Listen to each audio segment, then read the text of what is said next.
The dynamic of our coaches Bible study is super important for this camp, but it's also important to feed coaches for when they go back to their schools, because a lot of times they're in a lonely spot.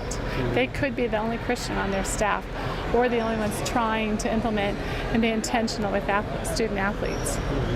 Are there times somebody brings something up who's sitting on the other side of the room and said, I'm dealing with the same thing?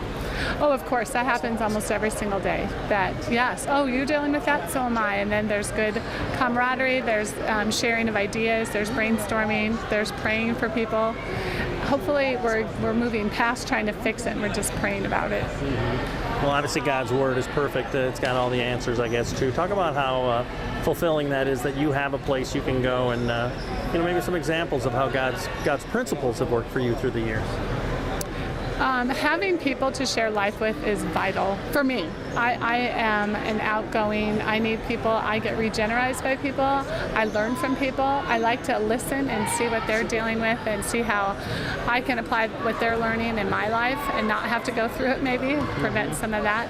But having a community is hugely important in the role of coaching, but especially in the role of being a Christian coach.